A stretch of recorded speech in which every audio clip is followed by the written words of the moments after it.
Hello, and welcome to Belting at Windmills, a proud member of the Doof Network, where we're experiencing James S. A. Corey's novel series, The Expanse. I'm longtime Expanse fan Elliot Diebold. And making my first journey up the well, I'm Reuben Morehouse. This week we are continuing our coverage of Abaddon's Gate, chapters 33 through to 39.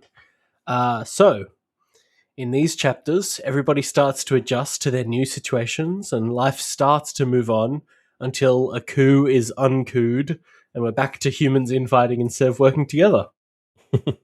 So wait, the coup that is uncooed, that is Yeah. Pa's coup?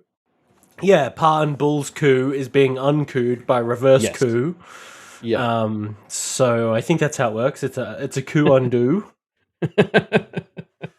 The old coup undo. It's a classic.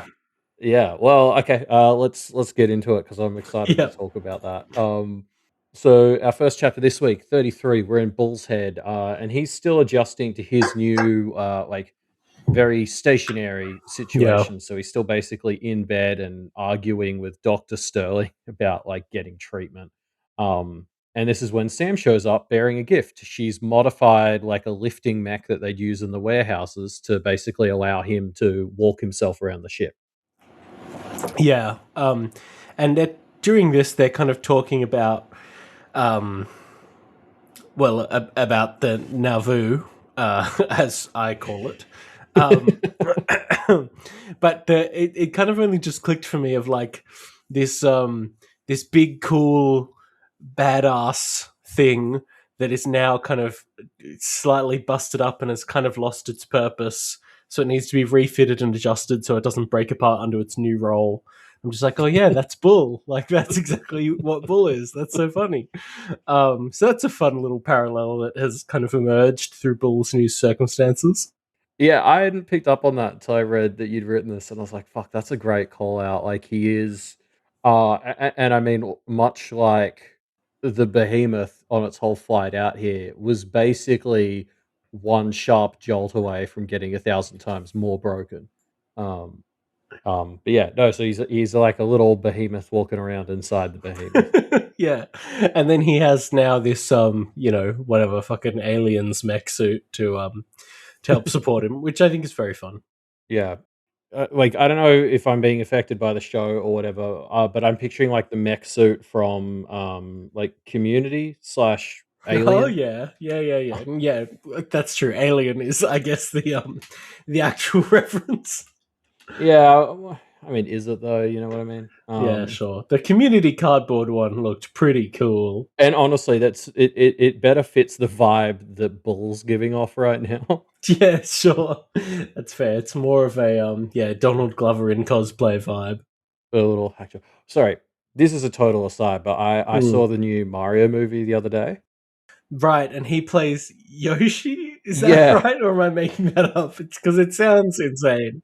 I went in completely blind on who all the new cast members were. And like there were just a bunch of times where I was like, oh, that voice is familiar. So it was like one of the most wild credits experiences of my life, being like, that was fucking Donald Glover. And then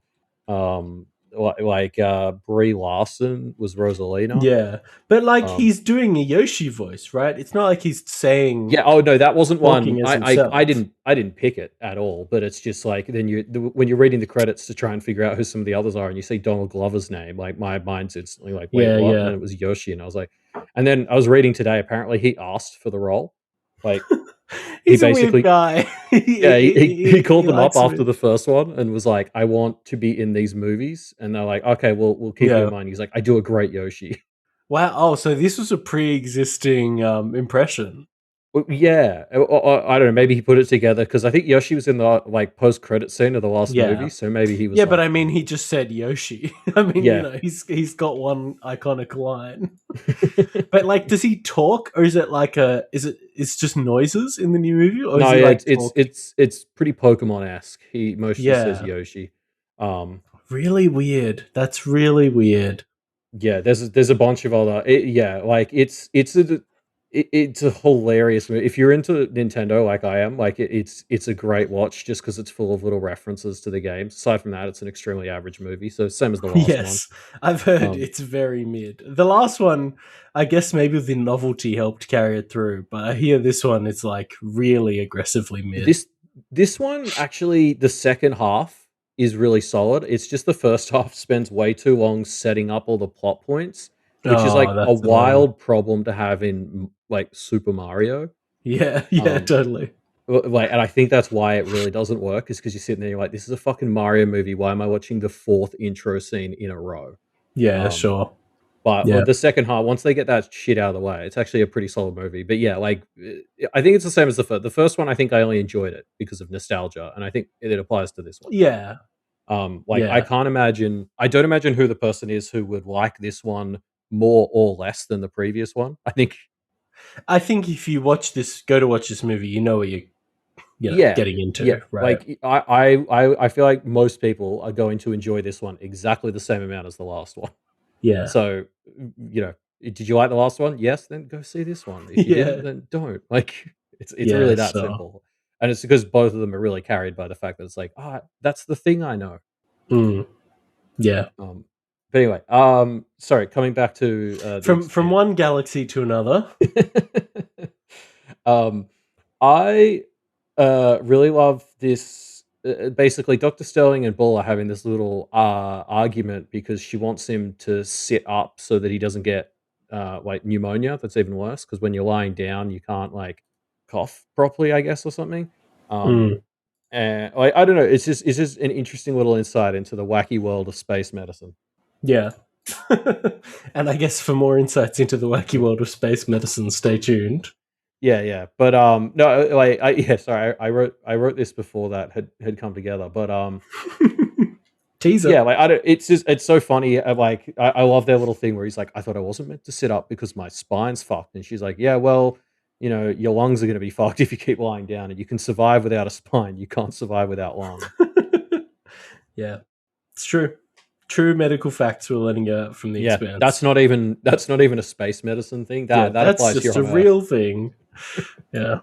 Um, I also we get a thing where basically Cortez asks for a visit with Bull, and Bull's like, "Absolutely not." Do you Um, think so? Obviously we'll get into Cortez and the undo coup later, but do you think this was like? What do you think Cortez was going to do here? Do you think he was going to like attack Bull, or was this kind of a he's no, still trying to figure out what his plan is? I reckon he was got like I mean, we see him a couple of times later in this set of chapters trying to recruit. I reckon he would have made a pitch. Mm. Um, So maybe it's bad that Bull didn't. well, oh yeah, Bull was basically the one who instigated the coup the first time around. So I think if he knew about this, he would have been able to put a stop yeah. to it. No, I agree. I think if he hadn't turned down this Cortez meeting, he might have been able to put it together sooner and Yeah. actually nipped this in the bud. Yeah. But also, I guess I wrote these notes before I realized this was our set of chapters where the whole Cortez thing comes. So, Oh, right. like, I just also really thought, like, God, Cortez is a dick. I'm so glad Bull doesn't want to talk to him. But you're right. It's Yeah, actually true. No, true. he should Cortez he is should an have taken it. asshole. Yeah. If you didn't know he was planning a mutiny, you'd turn down the meeting. Yeah. Um, But anyway, this is where Bull then sort of keeps doing his job because he refuses to take a day off. So he's checking in with the crew of the Rocinante, and they're all basically still fucked up from what Melba slash Clarissa did to them. But his conversation with them leads to him having an idea on how he can get the Martians to surrender Holden. Um, Projectile weapons don't work, but the behemoth is sitting on the largest comm laser that's ever been made, and they could turn that into a laser weapon. Yeah. it's it's another crazy move, right? Like, you just feel like why why are they constantly doing things like this? I love how like Sam is just immediately like, I don't know that we want to teach this thing that light can be a weapon too, which Oh is very yeah. funny because the fact that the speed change is due to the grenade being a softball speed isn't public knowledge yet at this point. So this is just Sam really guesstimating at like what's going on and fucking nailing it. But like we Yeah. know she's 100% right. The last thing they want to do is convince the ring station that light is also like a problem. But it's like she doesn't even like she's just kind of wildly speculating, but she's just exactly right. Yeah, it is nice that the plan is to make this weapon so that they don't have to use it, I guess, Mm. or make this weapon and not have to use it. But again, it's just like, guys, humankind, we don't need to be fighting with each other so much. Yeah, I mean that's really going to be the theme of Uh, the chapters this the book it series. But it has been the theme the entire time. You're right, but like, every time I'm just yeah, like, guys, can't we just work together? So okay, so I know I've mentioned the book Contact before, and yeah, yesterday I rewatched The Martian as well, and that's hmm also a movie where, obviously they're tonally very different, but in that movie everyone works together. All the space agencies work together, and you're like, oh, this is nice. Why can't it be like this? I mean, I think what's really funny about like Abaddon's Gate is for a minute they were. I mean, at this point in time, like Bull is actually successfully getting everyone inside the ring to work together. Yeah. Even this thing with the Martians, he doesn't plan to use this as a weapon. He just needs them to have plausible deniability so that they can surrender. Yes, Like, and that is a clever idea from, like, to be fair to Bull, that is a clever idea. But I just yeah, like wish we didn't have to do that yes, stuff, yeah, yeah. No, it's fair. It's still dumb political games, even if there's no actual intent for violence on either side. Like, how bad does the world-ending threat have to be before we're at the point where we can just work together without machinations? You know what I mean? And in a book like Project Hail Mary, that answer is, we can get there. But in books like this, seemingly we can't. yeah. Hey, there's 6 more after this one. Yeah, Yep. sure. Maybe things will keep getting worse to the point where that happens. I anticipate, though, that if that ever does happen in this book series, it's not because humanity decides to work together. It's because, a proto-molecule just, like, destroys Mars or something like that. That means, like, okay, now there's only really 1.5 factions, so let's work together kind of vibe. You know what I mean? Yeah, or like again, like this segment of Abaddon's Gate that we're reaching the end of now, where everyone was kind of working together mostly for a little Yeah, bit. yeah. And like Anna, I remember Anna was thinking a lot about that, where she was like, "Oh, all it took was a massive catastrophe and lots of people dying, but now we are coming together." And Mm, that's kind of nice. yeah. I also just wanted to call this out because when we were reading Leviathan's Wake, I don't know if you remember this, but the Rocinante crew made a huge deal of the Nauvoo's communication laser when it tight beamed them, like when they were floating right after the Canterbury got blown up. Mm, It was like the first time Fred Johnson contacted them, and they're like, "Wow, this is the most yeah. insanely powerful." And I guess I just wanted to call that out because that significance didn't really hit for me until like the second read, where I was like, "Oh, yep, yep, we know that laser like that." They seeded those ideas. Yeah, you're right. It's clever Yeah, that Chekhov's comms laser coming back. yeah, like 2.5 books later. Yeah. Um, Yeah. but anyway, speaking of fun little details, next up we've got chapter 34, and this is from a new POV character, Clarissa. Whoa, new POV. Yeah, I have thoughts on this. Especially, I had thoughts on this when we first got to this point, and given how the rest of these chapters progress with the undo coup, it's like really interesting that she's Clarissa here, because Mm, to me that's a pretty big clue that she's not just going to be a very, like, hyper murderous willing participant of the coup. Because, like, why is she Clarissa? Why is she Clarissa? Melba was, like, characterized by emotional instability, and, like, hyper violence in, like, yeah. small doses, right? And so I'm like, okay, if that's Melba's character, who is Clarissa's character? Who is this? Why is this a different character? Especially if I could believe it if it's the story of her redemption, but that's kind of not what is being set up by the end of these chapters, right? She's gone to the murdering side of things, and so I'm like, okay, what is happening? It's like it's really interesting that it.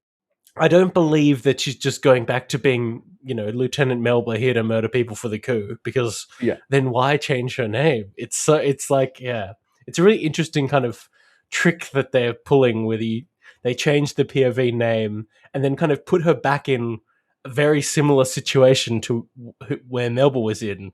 And I look forward to seeing how Clarissa tackles those situations differently than a character named Melba would have. You know what I mean?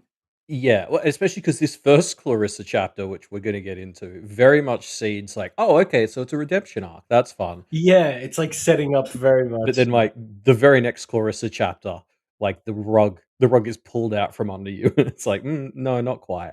Yeah. Um, so it's really like if we'd only had chapter 34 in this week's ones, we'd be talking about the start of the Clarissa redemption arc, and then it's like, Well, no, yeah, but like a redemption arc, a redemption arc when you're locked in prison and you can do nothing but redeem yourself is like yeah, fine.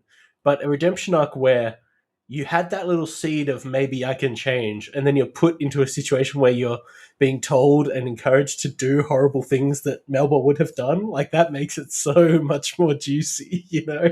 yeah, I that's think fair. it's really like if she's going to be redeemed, let's do it in a circumstance where she actually has the choice to not be redeemed, and Yeah, not just from yeah. like self-loathing, but from actively she's being pushed to continue being who she was.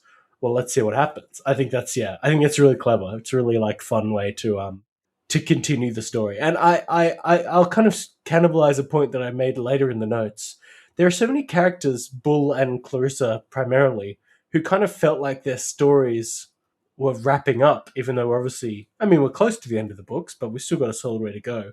And I Yeah. fucking love the decisions they're making with the escalation of this um, coup threat being like underpinning the final part of this book, because it takes these characters whose plots I felt like were kind of on the downswing and just like ratchets them up to 100 again. And I just think that's such fun, like, it's such a fun roller coaster of tension that they've done. Where just when you think things are starting to calm down, nope, fuck you, it's getting worse, way worse.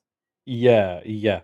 And I mean, like, I think that's what I really like about the pacing of this novel is you do kind of hit this middle point where when the slow zone slows down, so do the majority of the kind of, I mean, plots. Like Yeah. Holden and Clarissa hold out a bit longer, but like we sort of reach a point where everyone's just kind of like immobilized by the laws of physics being fucked up. Um, and now, yeah, now that everyone's kind of bouncing back and like really just doing wild shit, Mm. because you can't keep humans down for worse and Yeah. better, maybe. Yeah.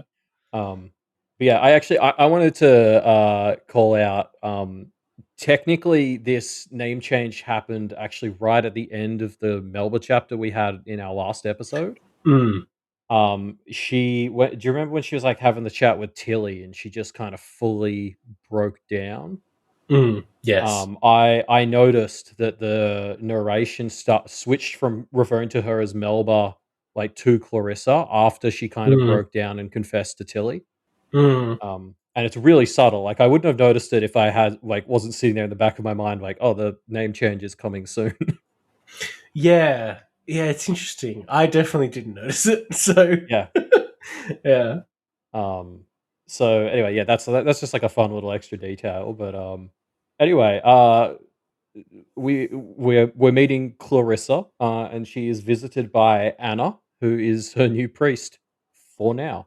Um, basically, Anna and Tilly are worried about Clarissa's mental health, which I gotta say, no Whoa. shit, Sherlock's. Yeah.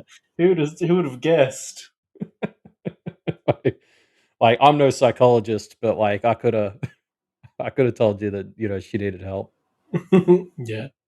Uh, I really like there's like this moment where the guard is basically trying to not let Anna stay alone with Claire, and Anna's like, no, fuck off, like this is priest shit. It's got to be private. Um, and the guy's like, "No, she's dangerous." And Anna's like, "Yeah, like I know. Um, I was there." And smiles at Clarissa, and Clarissa's like, "There's something threatening about a woman who could take being attacked and treat it like it was shared intimacy." Mhm. Clarissa wondered if she wanted to talk with her after all, and, like, there's just something so fucking funny about Clarissa being the one who's, like, scared in this situation. Like, Anna really fucking throws people for a loop in conversations with them, and it's so funny. Yeah. Yeah, man. Clarissa is so funny. um yeah, the fact that she's freaked out by Anna through this is such a weird beat, given that she was trying to like murder Anna not too long ago. Well, yeah, she's literally having the thought, she's like, "Man, this lady is crazy," and it's like, "Girl, have you looked in the mirror?" Like Yeah, like, you you don't get to think other people are, like, coming across as threatening and unsettling. That's yeah. you've given up that right for the foreseeable future. Yeah, yeah. Um, but yeah, there's a great bit because they start to argue about, forgiveness, and Clarissa has this great quote where she says, oh, no, it's not, it's actually it's when, it's the Belter guard, tells Anna that, like, if she believes Clarissa can be redeemed, and then she believes in vacuum fairies. Yeah. Oh, that was something that jumped out to me as well. So obviously, vacuum fairies. I guess in the vacuum of space, there are fairies that float around. Is the superstition? I'm really eager to know more about this. Yeah, right. I want the urban myth lore on vacuum fairies. Yeah, I want them to. I want. You know what I really want? I want Wait, sorry. Wildbow to write. Do you think our internet connection is going through satellites at all? Maybe we're being sabotaged. For those, 'cause I'm going Whoa. to edit it out, but we've been having a lot of connection issues the last few minutes, and maybe the vacuum fairies don't want us asking questions. Yes. Oh my god. It makes sense.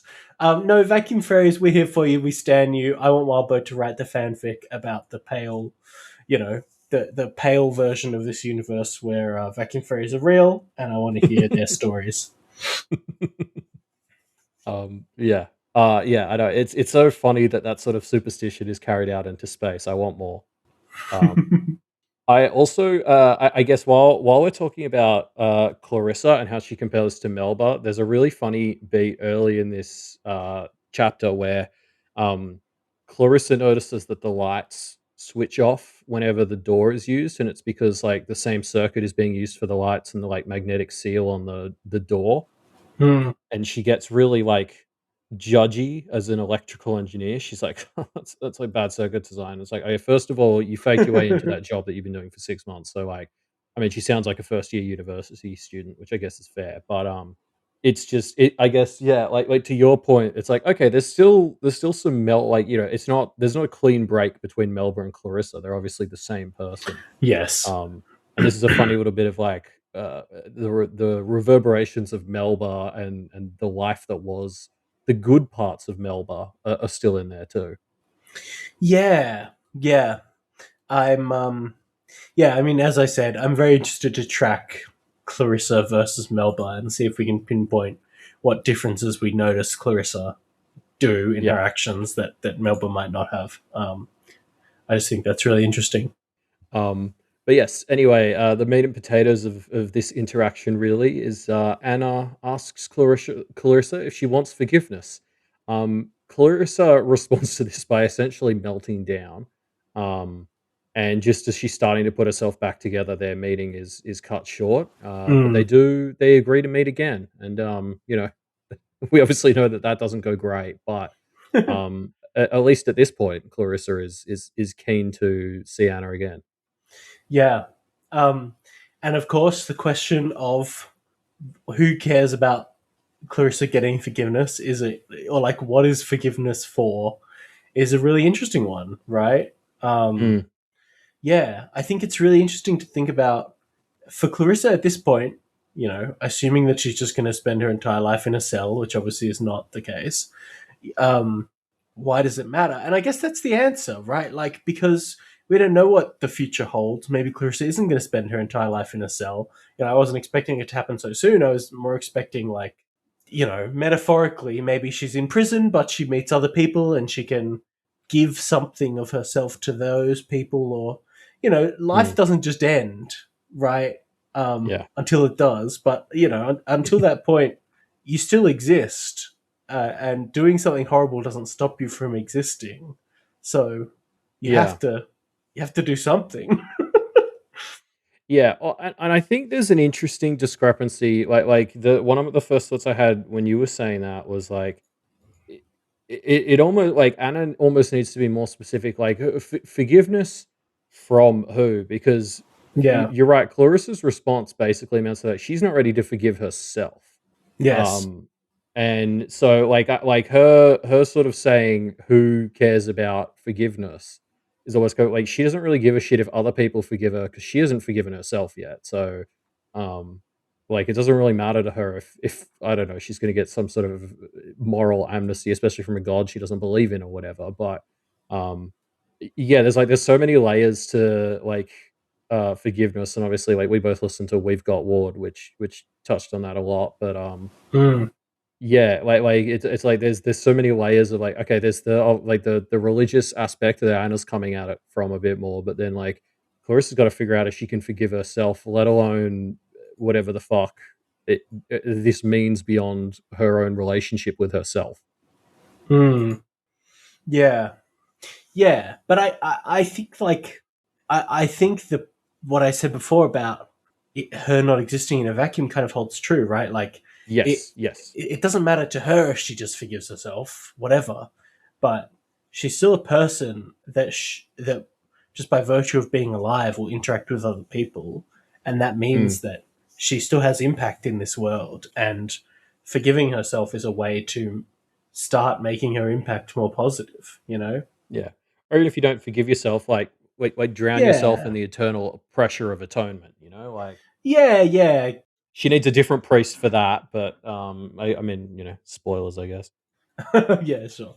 But she really is just kind of wallowing, right? So, Yeah, yeah. yeah. I guess, like, that's the difference between Melba and Clarissa, right, is Melba was always continuing to work on the mission even when it made 0 sense. Clarissa's just fully shut down, Yeah. um, Yeah.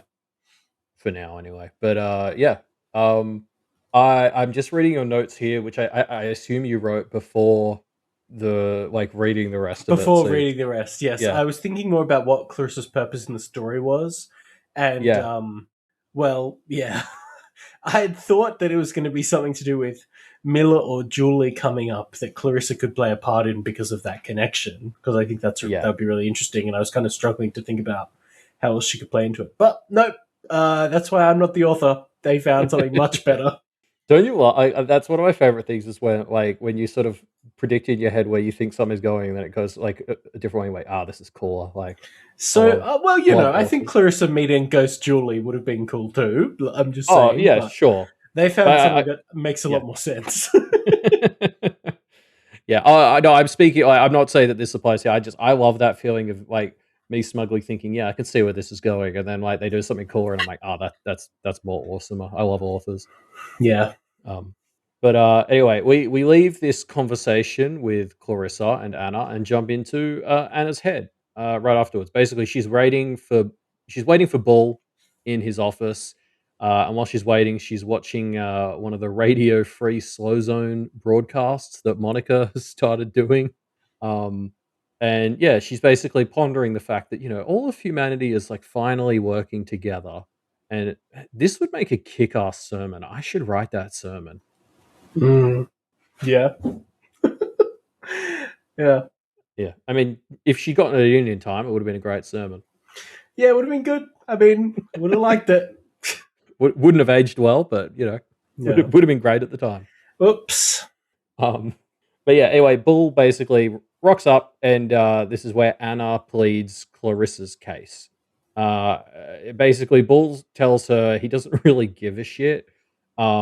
Like he's not gonna do anything. It's up to James Holden whether the details about her emerge, because they're basically worried that if it becomes public what she did, she's just going to get immediately She'll spaced. be lynched or whatever. Yeah, totally. Yeah. So, yeah. Yeah, so Anna wants it kept on the down low that she did what she did, and Paul's like, "That's fine. I'm not really the one you have to convince. You just have to get James Holden not to say something publicly, and you'll be Yes, fine." which is classic. A very funny joke. Holden's propensity for live streams is always going to be hilarious. But like the fact is, Holden is currently kind of public enemy number one, right? Obviously, Yeah, Paul yeah, and Michio Par and stuff. We see that he's kind of cleared from the people who know what's happened, but Anna doesn't want people to know what's happened now. So yeah. Holden basically has to sit on this at his own detriment, which I think is Yes. like a really funny pitch. Like, exactly. It's not just convince James Holden not to broadcast the truth. It's convince James Holden not to broadcast the truth at his own peril. Yeah. Um, so that's like that's it's going against both the like righteousness of Holden and his self-interest, and those two things don't often align. But they're basically the only two things we've ever seen him use. Mm.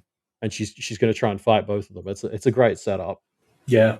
Yeah. Um, I also really like this because something I've been thinking about Anna recently is she's a really fun like reflection or almost foil of like early story Holden. But like I'm thinking our like Holden in Leviathan Wakes was very much like defined by this intense like faith and belief in humanity is at large, and if I just tell everyone the truth, the right stuff will happen. Um, Mm. and like Anna's a bit the same. Like she's got a general faith that humanity is a good thing, and like she, much like Holden, she will move heaven and earth and risk her life in the pursuit of what her gut is telling her is the right thing to do. Mm. Um, she's just like a bit less of an idiot about it. It like she yeah she's like, what if Leviathan Wakes Holden wasn't a naive idiot, but just still had this like rigorous faith in humanity. Um, Mm. Also, like at this point, Holden spent like a fair chunk of this book thinking he'd been chosen by a higher power, whereas like Anna actually might have been. Um, but Yeah. yeah, I guess yeah, we saw like Caliban's War was all about like Holden learning not to overcorrect from being this naive idiot that he was in Leviathan Mm. Wakes, Mm. and now we've kind of got Anna as this like person who's also kind of pulling him a bit in that direction, but she's like kind of standing up for I don't know, like she's this interesting reflection of who Holden used to be because she's out here trying to keep a secret, so she's obviously not the same as Holden, but it's like it's coming from the same place of like this almost irrational belief in the goodness of humanity. Yeah, I like that. I like that. Well, yeah, I like that as an idea. That's not what convinces Holden though, which I No, think is no, interesting. He doesn't do it out of a trying to be a better human, trying to be a more kind of like righteous human. So I think it's an interesting observation, but it's not. She hasn't got him there yet, I guess. no. Well, no, no. Wait. That doesn't seem to be what at least the interaction we've seen so far between them is about. But it just kind of jumped. Like I was just thinking about Anna as a character because I just think she's the greatest, and like it reminded. I was just like, oh my god, she's just like if early story Holden like wasn't a fucking moron. Yeah, yeah. Although arguably she is a fucking moron just in her own way. Like she left her family to come here, like which arguably not like the greatest move. Um, Yeah. and like on that topic, I actually want to call out like 40i2 is a user who posts on like our Reddit posts. And Mm. as well as answering the discussion question, they're kind of leaving like a bridge live read sort of like their reactions. I assume they're reading along for the first time, like with you. Mm. Um, and I'm really enjoying all of 40i2's posts recently just because they do not agree with me about Anna. Like Mhm. I think Anna is the greatest thing since sliced bread. 40i2 talks about her like Avasarala does about Holden. Like That's harsh. um And so I just looked at like it was one of these responses from 40i2 that got me thinking. Like it was like the way they were talking about Anna. I was like, God, this sounds like someone talking about Holden. That was what made this link in my head. Mm.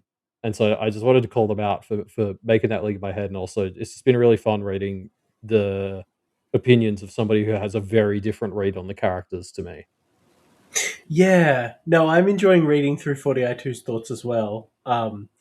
Because similarly, they really dislike Anna because of her decision to help champion this going through the ring primarily, right? Yeah, Which I think is very fascinating, and I've enjoyed in our most recent discussion thread. There's a long conversation back and forth about it, which I really enjoyed reading. So yeah, it's good yeah. stuff.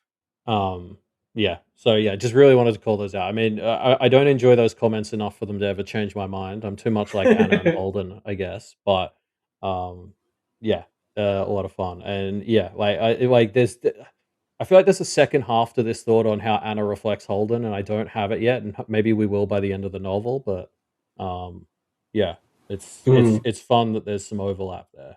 yeah, yeah, Um, but anyway, speaking of people, there's James Holden in the next chapter, chapter 36. he's a Uh, person. yep.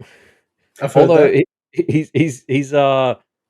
he's not doing so well on that front. Actually, the basically cramped isolation of this Martian brig is starting to make him go even crazier than he was when they put him in there.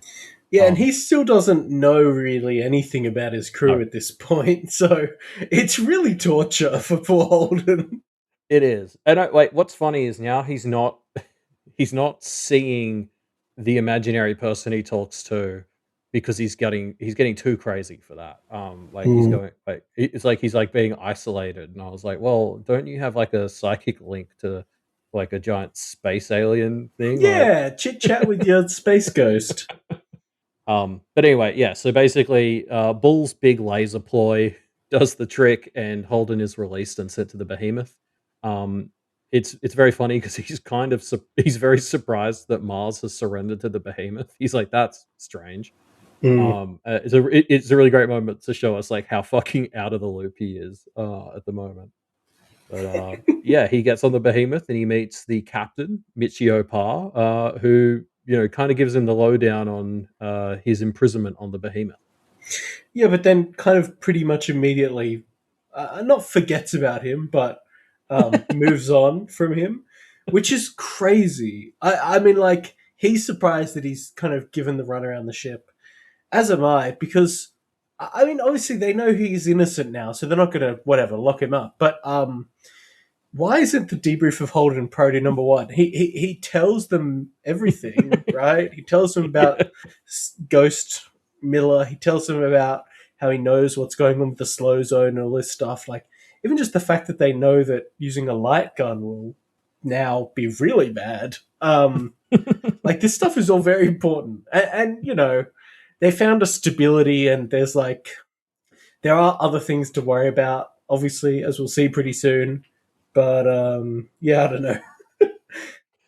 I really like that. Like Michio Pa doesn't even get to finish explaining the conditions. She's like, "And you will make yourself available for debriefing." And Holden's like, "Oh yeah, I can turn the ring station off." Like, it's like she says the word debriefing, and it's like some fucking hypnotic trigger word for Holden, where he just starts like giving her all the information. It's like maybe that's why she was able to just forget it. She was like, "Oh cool," like. It literally took him all of 20 seconds Yeah, to tell sure. her. He's not hiding anything, No. so she knows Like, she can get to it when she gets to it. like, yeah, I mean, she wasn't even finished explaining the rules about how he was going to get debriefed, and he kind of gave her the biggest bit of information she could have possibly asked for. So, like, yeah, like you don't have to prioritize debriefing Holden because he's just going to kind of do it for you anyway.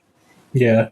Um, but yeah, no, I really like this surprising thing where like Michio's like, listen, you have free reign within the ship, but you can't leave, and Holden's just sort of like, that's basically just like like you can't leave the ship even if you're not a prisoner. Like that's just freedom. Mm. Like it's such a funny Yeah, like he's it's just sort of very like there's odd. no difference between having free reign of the ship and being a free man in the context of being on a spaceship. Yeah. Yeah. I guess, arguably if they get out of here, but it doesn't look like that's going to happen. No, there's other things going on to worry about. So Yeah. Holden is basically just free to chill. It's like there's other Um, ships to go to. Like, yeah, yeah, exactly. But yeah, so Holden makes his way to the medical bay and he sees his crew and they're also catching up and Anna joins in. Uh, and this is, so Anna's like, hey, it's great that you guys are all reconnecting, but like, could you just like keep quiet about Clarissa? yeah. Um, and Holden's like, yeah, sure. Holden's Who's like, who Clarissa? the fuck's Clarissa? Yeah. And then I love Anna being Anna just immediately tells him the whole fucking Yeah, truth. Anna, you could have just let sleeping dogs lie here, bro. Yeah. No, I think this is funny because this so speaks to Anna's like rigid Yes. morality that she's The like she's kind not of gonna. book one Holden morality, for Yes, sure. it's like, okay, listen, I'm gonna tell you exactly how much this girl fucked your entire life over, as a part of my request to tell you to be nice to her, please. Yeah. Um, but anyway, initially Holden is being like a bit of a Holden about it. He's like, "Nah, fuck you, I'm gonna broadcast everything." And weirdly, Alex is the one who saves the day. Yeah, I know. Alex getting his moment in the sun. Thank God for that. He's been the character, the Rossi crew member who has the least spotlight pretty much all the time. But no, Yeah. he puts it very well. Naomi's willing to let it go that she was almost killed, but Holden, her boyfriend, decides for her, no, no, no. But let's remember, Clarissa's only crime wasn't trying to kill Naomi. She also tried to kill Holden and like discredit him, which yes is kind of minor in comparison, but she really was after Holden mostly. So But I yeah, don't think it's unfair for him to make the call on this a bit. you're right. She did frame him for blowing up a UN ship. And then try to kill him. Like, yeah, Yes. you Yeah. know, Then had a missile shot at him. So like, yes, it's yeah. Um, yeah, no, like I agree, but it is funny how we're in Holden's head, so we do know that like really what is getting his goat at this point is the fact that she fucked with Naomi. Yeah, Um, totally. and that's why Alex's comment does work. So I mean, it's funny Yes. because like Alex is right, but it's just also if you take a step back, you're like Holden has an argument here if he was smart enough to make it. Yeah, yeah. Um, He doesn't though. no, I also like it's fucking interesting to me that Naomi is willing to forgive her. Um, like I Yeah. guess Naomi's just a better person than me. Mm. But like I think Anna makes a comment where she's just like, oh, she's just like a dumb idiot who's had a bad dad and like blah blah blah. And Naomi's just like, oh, okay then. And I was like, fucking, she's not Zuko. Like, Yeah, yeah.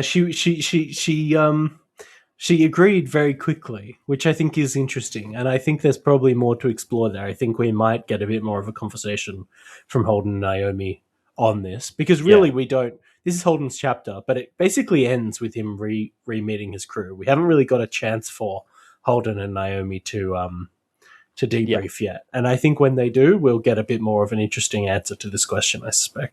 Yeah, well, because Holden, his narration calls out that he's like, "Wow, she just switched very quickly." Mm. Um, so it catches him off guard too. Um, there's a very funny note that like I guess from a long time being on the float and then stuck in the Martian brig, Holden's just really unfit now. Like he tries to like power walk to the medical bay and gets like winded by it. Mm. Um, and like that's that's just really funny because especially from watching the show, I just have all these images in my head of like all these really like fit looking, attractive like space astronauts. But like this dude can't even power walk in like a third G without like kind of like needing to take a break. Whoops. Luckily, Uh, they have nothing but time in this very slow moving ship. um, and the final thing before we move on here, I gotta say I love how well Amos plays off Anna. Like Mm. I wanted more of these two interacting, like the bit where she's like, "I need a favor," and Amos is like, "I'll do anything," and Alden's like, "I don't think she comprehends how literally he means that." Like, really hope she doesn't need anybody brutally murdered because he'll fucking do it. Yep. Yeah. Um, I love Amos. What a great character.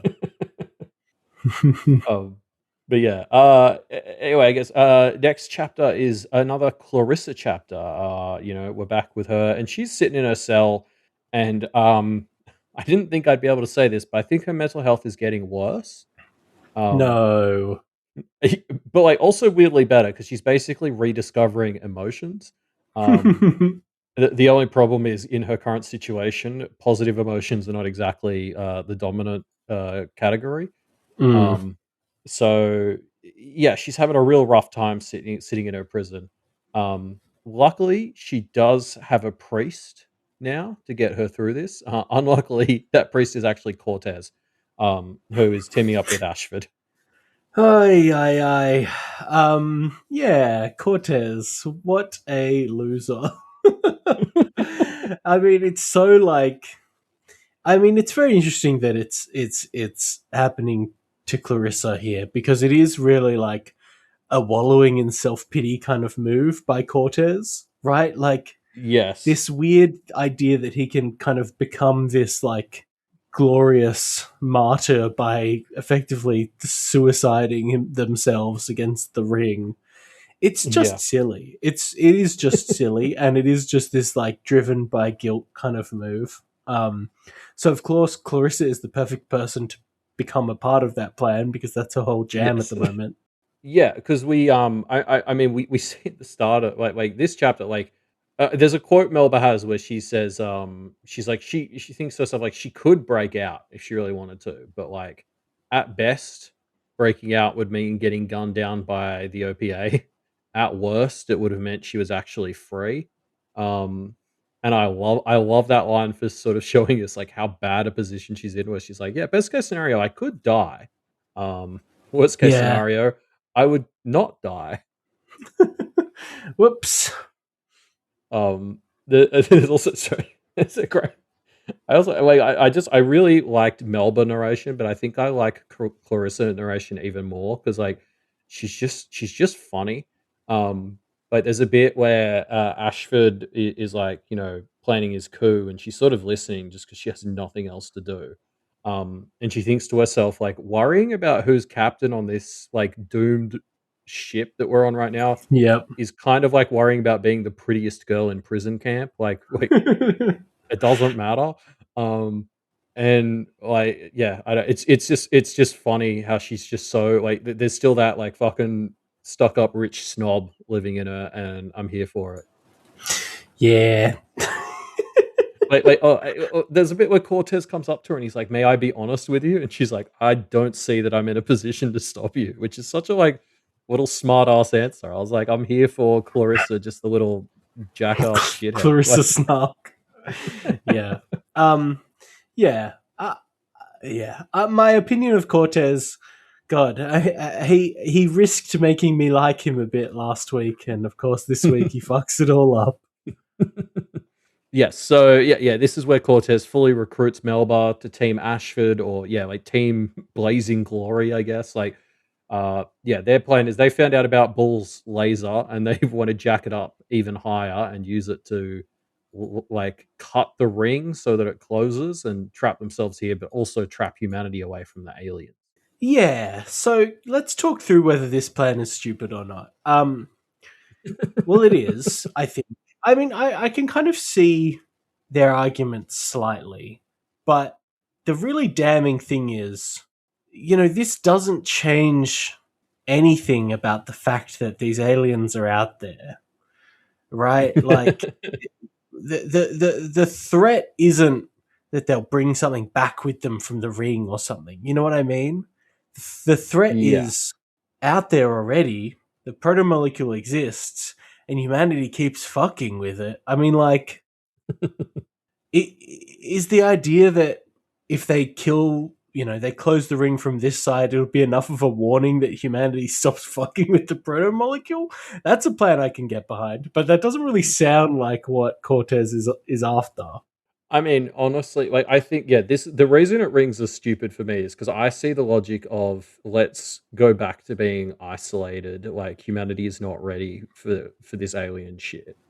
Mm. There's some merit to that argument. Uh, but then what's inevitably going to happen is like if the ring closes and everyone on here disappears, what's going to happen in the solar system is everyone's going to be like, man, we need to study the protomolecule twice as hard because it Exactly, just killed our right? best and brightest. The fact So that if the plan is to get people to stop fucking with the protomolecule, this is not it.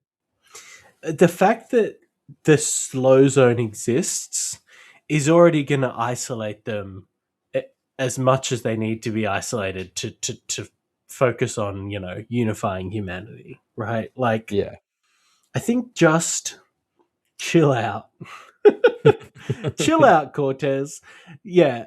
I mean, we'll get to Anna's effective, brutal takedown of this whole plan pretty soon, but it is a bad idea.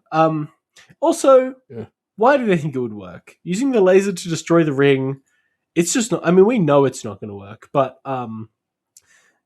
have they not noticed that the protomolecule has been like ahead of them every single second? So I'd actually disagree. Like that grenade did work. It was just after that the things got worse. So I actually think their plan would work, but they should. Well, it would know definitely that. kill them all. I don't think they'd be able to break the ring, but they'd kill all of themselves very quickly. So that part of the plan would work. Yeah.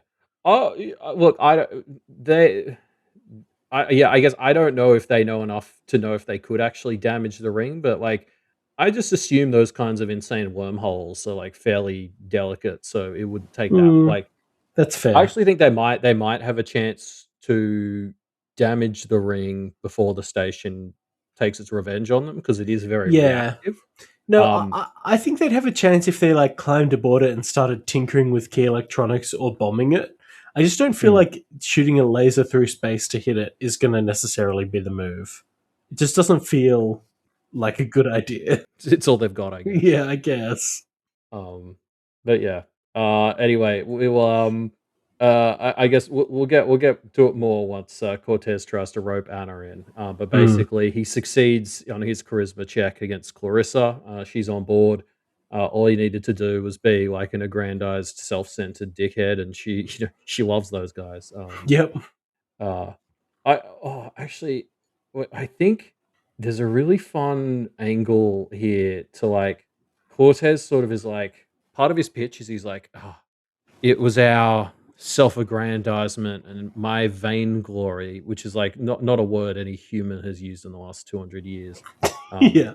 Actually, well, in this book, 500 years, but yeah, like he's like, oh, like it was my self-aggrandizement and ego that led us here, and I've got to like undo it. And it's just there's a funny irony to the fact that like he's still he's still making it all about like he did it, like I led everyone here, I'm responsible. Like he's still doing it.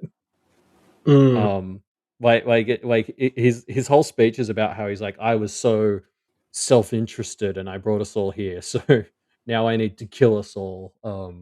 It's just like I don't think you've gotten any better at like considering other people's opinions. Yeah, I think vainglory is one of those words where it's like a self-fulfilling prophecy. Like if you say the word vainglory, you are being vainglorious. I think exactly. You haven't started actually thinking about other people before yourself if you're still using the word vainglory. Yeah, which effectively just boils down to being really, really vain. So if you say vainglory, you have a high enough opinion of yourself that you are vainglorious. Yeah, no, I agree. Also, he's just doing the exact same thing that all the stupid humans in this book have done, which is be like, but maybe this time if we fuck around with things in this specific way, it'll solve everything. And it never does. The only solution is to be more chill and work with your fellow man, and that's not what he's doing, and therefore he's doomed to fail. Yeah, but also like part of his argument here to Clarissa is he's like, yes, I was the one who started the petition. It's because of me we all came here, and sort of like, okay, so you're doing great on the lack of self-aggrandizement, my dude. Like, yeah, it's all down to me. I'm the center of this universe. Yeah, I'm too perfect and charismatic. Yeah. Well done. Well done, Cortez. But anyway, our next chapter is another bull chapter. And basically, it starts off as all the Bull chapters do these days, where Doctor Sterling is trying to get him to like just take one fucking break so she can operate on his spine, that little thing that he has on his back. Mm. But he doesn't want to because he's worried that the new people that they've brought onto the ship are going to cause trouble. Um, which obviously he's going to quickly learn that he needn't look so externally. But yeah, like it's just very funny that he has this argument with Dr. Sterling, and he's sort of like, oh, as soon as I feel confident that like all the people we trapped in this little box aren't going to want to shoot each other, and she's like, okay, great. So when humans stop being fucking humans, like awesome. Yeah. Yeah. Bull, you're not focusing on the right thing here. You got to worry about the other problems. But yeah, I think Bull being at the linchpin of this coup plot is going to be a really fun theme for him, especially because of how the physical struggles he's going through are going to influence that. I think that's a really fun Mhm. idea. Yeah, there's a great almost chase scene where he's like, because he's obviously in this walking mech, and so it can only go Yeah. really slowly, and he's making his way down a corridor, and like, I like again, I think this book series is so good at like making tense action scenes of like a bunch of people sitting in chairs having like spaceship fights. Mm. And we kind of get that here too, where like he's just in this mech pushing forward on the joystick, and like he's pushing it harder because that's how humans are gonna do. But it's like it's just like, oh, come on, like fucking hurry. It's so good. I think the thing that really stood out to me in this section is, he's in a mech suit, and like that is shorthand for you're impervious. You can basically rip people apart with your bare hands. Kind of what we saw when Melba was hunting them on the ship, right? That was effectively Yes. what we were seeing from Melba's perspective. But for Bull, it's like, if anything, it's the opposite. It's like a big, clunky, slow Yes. prison that he's in, and him having to like escape in the hallway, and the mech being so slow that you don't know if he's going to be able to do it, is such a fun inversion of what you typically think a mech suit of being as in Yeah. this kind of story. I think it's really fun. Yeah, yeah, 100%. Um, I also think it's very funny that like Bull is like spending a bunch of time in this chapter, basically like thinking about the future. Like he's like, oh, we're gonna have to start growing our own food, so we're gonna need to set up soil. And but and it's just like, thank God the OPA was stupid enough to bring this piece of shit garbage ex Nauvoo that was designed to sustain humans for generations. Like, of all the fucking dumbass ships that could have got trapped out here, the OPA lucked out on having the most perfect one for this exact scenario that they're in. Yeah, Like, you're right. it's funny how much they're being rewarded for their lack of forethought. Yeah, no, it is very fun that the behemoth slash Nauvoo and its role has changed so much over the course of this book, but it's still been this like really interesting, perfect ship to be.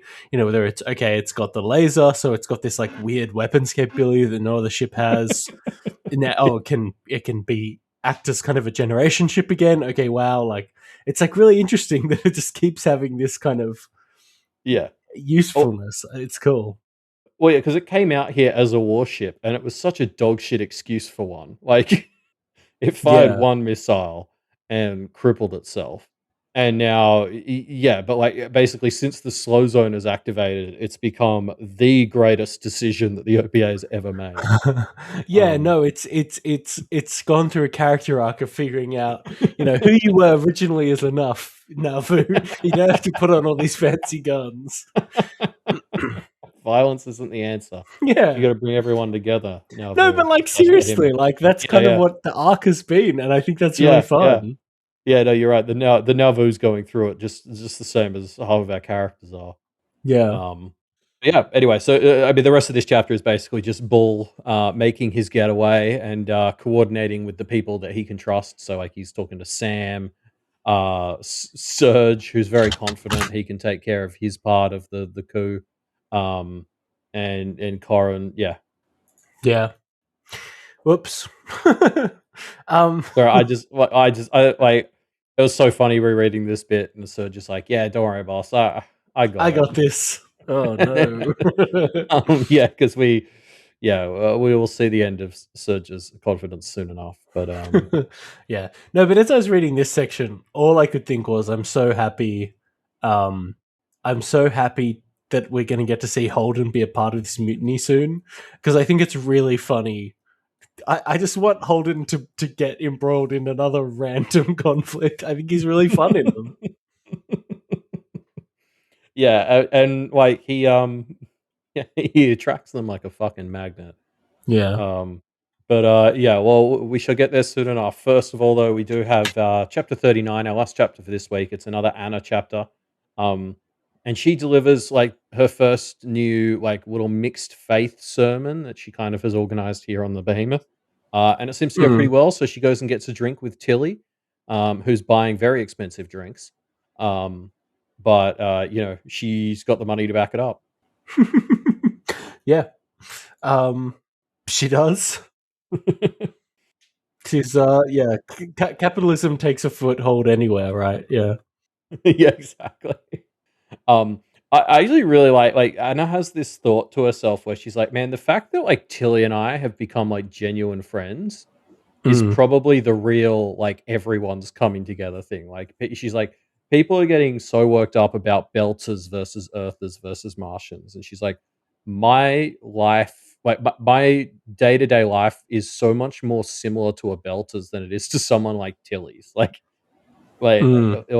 Yeah. It's like that sort of cultural stuff actually kind of pales in comparison to just the difference in how Tilly views the world when she has as much money as she does. Yeah. Yeah. Tilly's rocking her money. Why not? Um, but yeah, anyway, so Anna and Tilly go looking for some food to eat, but this is when the re-mutiny or the redo coup, or no, Mm. undo coup, um, starts up, and yeah, Surge appears to save the day and is just instantly shot in the forehead and killed. Oops. Off he goes. It's so like I love this. Yeah, like Anna doesn't know who this guy is. It has no context. So I love the kind of just enjoyment we get as readers of like, oh yeah, Serge said he had this handled no problem to Bull like 10 pages ago. This is gonna be, oh no, he's dead. Yeah. Bye, Surge. Um, yeah. So the humans are all fighting again. They're not focusing on the aliens that are kind of killing humanity. I mean, the quote is, sure, they were all trapped in orbit around an alien space station that periodically changed the rules of physics and had killed a bunch of them, but now they decided to start shooting each other too, which is like such a perfect summary of the entire show. Yeah, it's really an expanse.txt Mm-hmm. sort of quote. Yeah. Yeah. And I guess speaking of inter-human conflict, this is the moment we've alluded to. Cortez shows up and he's like, "Anna, I want you on my side. We've made a terrible mistake, and you're better at connecting with the everyman than I am, and you need to help me convince them that we should all commit group suicide together." Um, but it turns out she's a little bit more resilient than Clarissa, and the whole group suicide thing doesn't hit the same chord with her that it did with with Clarissa. Yeah. Oh boy. Um Cortez is such a fucking loser. It's so nice for Anna to just deliver the smackdown of how dumb this plan is. Like, because her point basically is humanity just keeps doing dumb things about the protomolecule and then reacting as though aliens are like blowing up the fucking White House. But it's humans every time, right? Like, I don't know. Yeah, it's a Yeah. great point, well made. And also Cortez getting another Mao involved. What is your plan? Yeah, what did Holden refer to them as early in the chapters this week? Like a clan of megalomaniacs or something. Yeah, yeah. Let's get one of them on board. Yeah. I mean, Julie seemed all right, but look how that worked out for her. Yeah, but yeah, Um, anytime a Mao gets involved with the protomolecule, it's bad news. So yeah. Yeah, no, I do really love this point that like Anna makes about how everyone is kind of anthropomorphizing the ring station. Mm. Like we know a bit more because we get to see Holden chatting to his like ghost friend.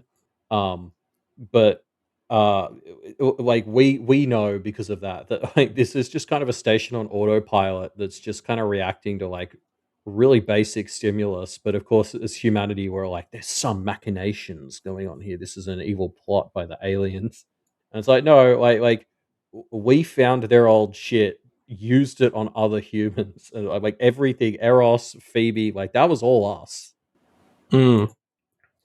Yeah, like I think she specifically compares it to a like a stove, and she's like, we're all acting like, monkeys who touch the stove, and it's like, Yeah. oh, it's a burning machine, it burns monkeys. It's like, no, that like Yeah. yeah. She's very right. She's very right here. The one exception maybe is the proto monsters. They are basically just monsters designed to kill, but humans made them, Yeah. so That was yeah, explicitly what the scientists were trying to make was soldiers. So yeah. yeah, exactly. So they despite that being the proto molecule actually doing some damage under its own control ish, yeah, Yeah. still humanity's fault. Pretty much. I mean, yeah, yeah, it's like, whacking somebody in the face with a torch and then being like, Mm. "Yeah, torches burn you." Yeah, yeah, Oh exactly. yeah, yeah, yeah. People don't kill people, guns kill people. That's what I've always said. Yeah, yeah. Um, but yeah, anyway, this chapter basically ends with Anna realizing that Clarissa is with Cortez, and she kind of rushes, and it's very rom-com, like catching the person at the airport. She makes it to the elevator just in time to see Clarissa getting into the elevator, and Clarissa just gives her a nice little friendly wave because That's very fun. she's found her purpose. She's back on the horse. You love to see it. Yeah, It's a very funny ending. yeah. No, I'm really excited to see Clarissa be a key part of this coup. I just really think it'll be an interesting exploration of Clarissa's character. So I'm very excited for that. Yeah. Yeah. But yeah. Anyway, that's our chapters this week. So I guess we should introduce our bonus bit that we've got for this episode. Yeah.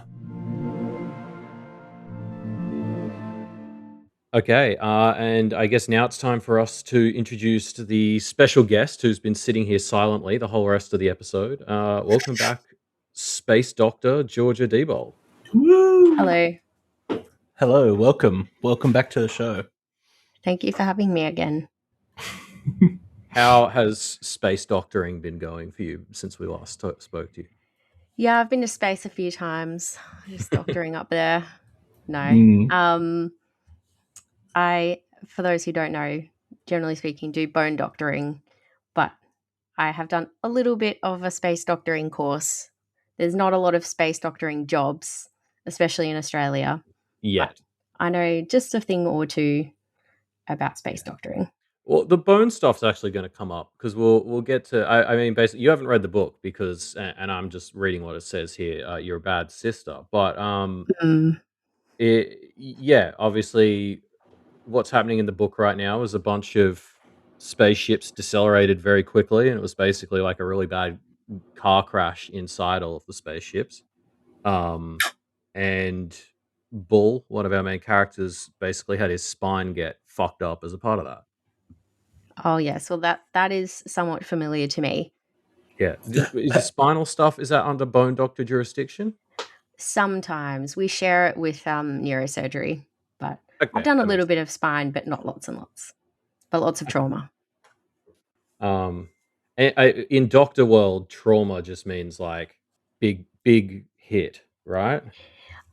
Yeah. I mean, it just means like any injury or illness that's from like an accident or blunt force. But then you have major trauma or polytrauma is when you have someone who's got like multiple systems injured from really high energy accidents. So, yeah, when we talk about trauma, we probably more think of that major trauma kind of stuff, which this sounds like also, but it can Yeah. also just mean minor traumas like cutting your finger or whatever else. Okay, yeah, because when I hear the word trauma, I definitely think of like, somebody whose parents didn't give them enough love as a Yeah, kid. psychological trauma rather Yeah, than Oh yeah. yeah, physical true. Yeah. trauma. Um, Also, yeah, when you say high energy, I assume you mean like a car crash, not like radiation. Because again, my non-medical Mhm. brain hears high energy and immediately thinks some sort of like radiation blast that turns them into Or the Hulk. electricity, yeah. Oh Yeah. yeah. No, yeah, high energy trauma would be like a car accident. So, well, it depends where you live. In Australia, it would be mostly car accidents. These days, there's also e-bikes and e-scooters, Mm. um, and like falling off of things. And then in other countries, it also includes gunshot wounds as probably one of the main aspects of trauma care, which I'm not familiar with. Any countries in particular that you think that It's applies to? really hard to think of one in particular, but Mm. well, actually, okay. I will say the person I know immediately who knows the most about it is South African, but Oh, okay, probably also that also Americans. makes sense. Yeah. Anyway, well, let's get into talking about fictional Some space violence. doctoring. Yeah. Yeah. Yeah, um. So yeah, basically, I just pulled out a bunch of quotes, and I just wanted to pick your brain on stuff that I was like, oh, that's interesting. I want to know more about, and then you can also tell us anything else you think we need to know. sounds good. Um, but there's one quote from one of our recent chapters, which is basically where the guy who's been paralyzed from the tits down, his words, um, pneumonia was the worst danger now. Null G messed with the sensors that triggered the kinds of coughing that actually cleared the lungs until it was too late. So that's interesting. So because I wouldn't have expected gravity to affect coughing. Mm. Yeah, I don't know exactly what they're referring to here in terms of like a coughing reflex, but I would assume it has something to do with the fluid shift that happens in zero gravity or microgravity. So our bodies are obviously adapted to a gravitational environment with 1G. Hmm. And pretty much the whole fluid system in our body, like our bloodstream, is in like a constant battle with gravity to try and get blood to our head and our brain. So we're very well adapted to try and keep the fluid balanced between like your lower body and to push it up towards the top of your body against gravitational force. But when you're in zero G or microgravity, suddenly you get 1 to 2 liters of fluid just shifts to the top of the body. And you also get a diuresis effect from that. So about 10% of the body fluid volume also just gets lost through the Oh. urine.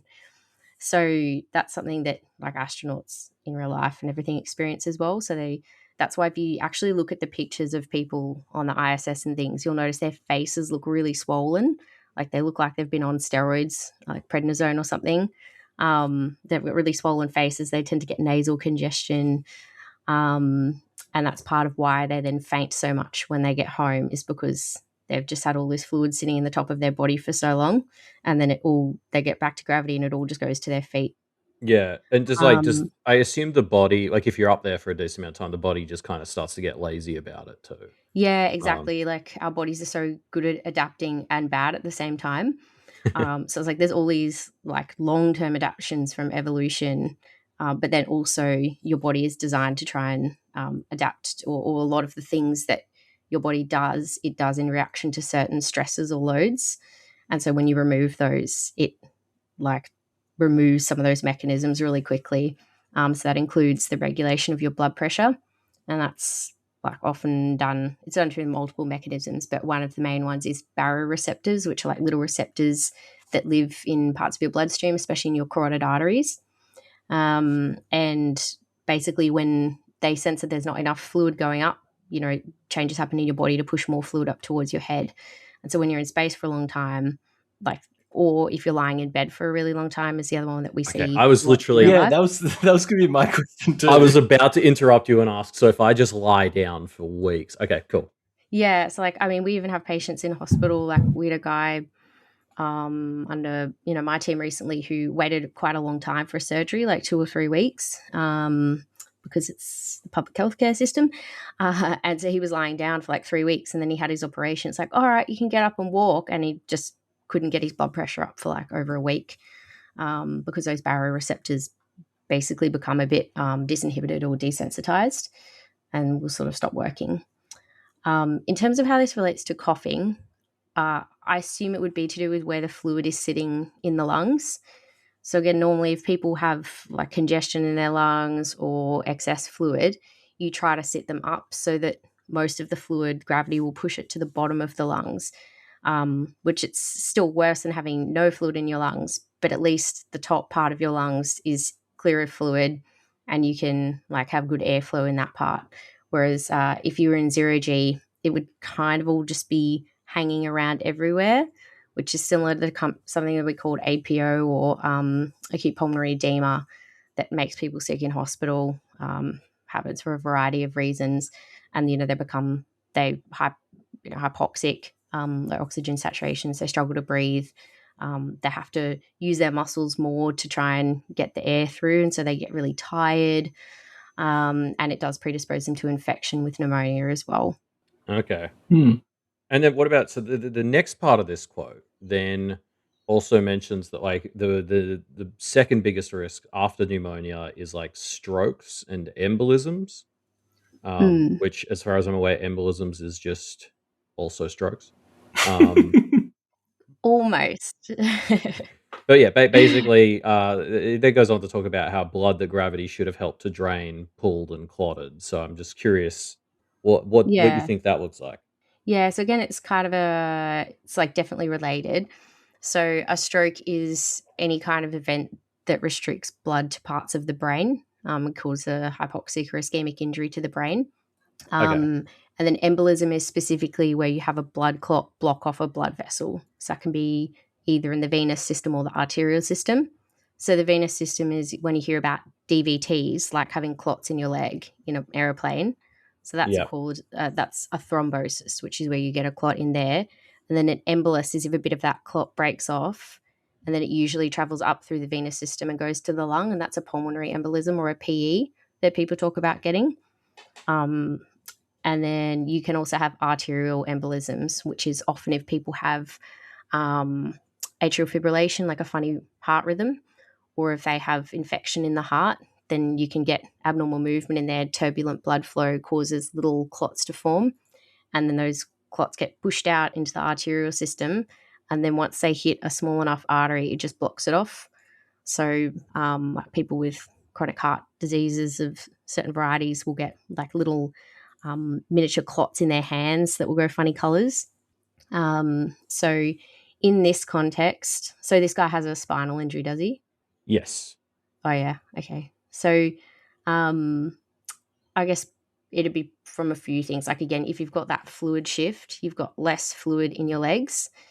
How can I explain this? So there's something called Virchow's, I think it's pronounced, triad, which is basically the three things that you need to increase your risk of having clots in the blood system. So one is endothelial damage. So that just means damage to the outside of a blood vessel. And that can happen from lots of different things. Like it can be trauma, it could be a surgery, or it can be that you have atherosclerotic disease from eating like shit. It could be, and then the other thing you need is static or turbulent blood flow. So like I was talking about, if you have a funny heart rhythm or infection in the heart, it can cause things to be moving in a more turbulent way and form little clots. Or if you don't have enough blood movement because maybe you're not moving or you've lost gravity, then yeah, you can get static flow. And then the other one is hypercoagulability. So that can be either from having increased clotting factors, which your body will produce in reaction to things like injury, surgery, or other certain diseases. And then also the concentration of the fluid. So dehydration will make the blood essentially more dense and thicker, and so more likely to clot. So I guess in this instance, this guy, so he's had an injury, so his body is probably wanting to clot. Because there's no gravity, his body has shifted a lot of the fluid to the top of his body, so his legs might be more likely to clot. And wait, sorry, the legs are more likely to clot, but that's where all the blood just left. Yeah, but then the blood will be thicker down there. Like there's like a higher concentration of blood vessels and clotting factors in that blood. Because he's like more dehydrated as well. Yeah. Okay. Yeah. Okay. But yeah, as in he would definitely be a sitting duck for a deep vein thrombosis and then he's not moving his legs either. So normally every time you contract your calf muscles, that helps squeeze all the veins in your leg and push the blood back up your body against gravity. But if he's not moving as well, then your blood will somewhat naturally pool in your legs. Although, as you say, like he's also had a fluid shift upwards, so those might sort of cancel each other out. In terms of why he would be a sitting duck for a stroke, I'm a little bit less clear on that. It's certainly something that does happen after traumas. Yeah. I think this might be less about him individually and maybe just about all the people who are currently in like, the post car Yeah. crash ward. So like I think he's saying, yeah, strokes are a big concern for just everyone at the moment. Yeah, and certainly there are, again, two types of stroke. So there is types of stroke where you have an artery get blocked off in the brain. They're the more common ones we see down here on Earth. So again, that's usually from little clots breaking off in the heart and going up or into the neck and breaking off into the brain. But then the other one you can get is hemorrhagic, which is probably more common in trauma. So that can be from, in Archer, how he's always like saying that he's really scared of an aneurysm. Yes. I think that's in Archer, isn't it? Yeah, it is. So that's if you have like weakening of the vessel walls, which you can have anywhere in the body, but in the brain, it can cause like a sudden death if one of those arteries ruptures and then you get a huge bleed in the brain. Then you can't get blood where it's supposed to be going, and it also just damages and compresses the other parts of the brain and causes a stroke. And I suppose if you have 1 to 2 liters of the fluid suddenly shift to the top of your body and you had an embolism or you've had like a small injury and trauma to the head, then you're much more likely to get a hemorrhagic bleed up there, I would assume.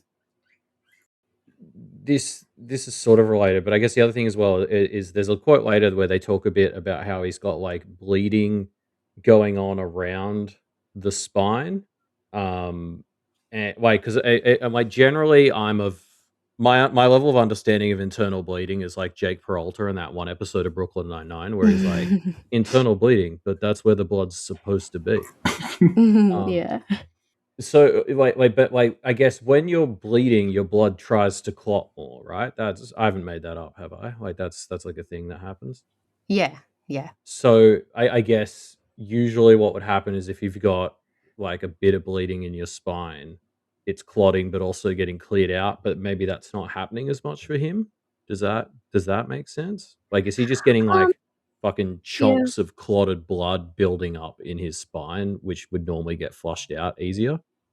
I suppose it depends which part of the spine. Partly, if we're talking, I suppose if he's like tits down, that it's like in the upper part of his spine. So theoretically, that fluid shift could mean that there's like a higher hydrostatic pressure in the top of his body, which might mean that like there's more pressure against those clots. So if you imagine like, blood is trying to come out of a torn artery or something. And then a clot is like it's like a little solid barrier that forms. And then if you wipe that barrier away or if the pressure increases again, then it'll just get blown off, like blowing open a door. So I don't know, like it could mean that there's like ongoing bleeding. Right. In terms of reabsorbing the clot, I'm not too sure.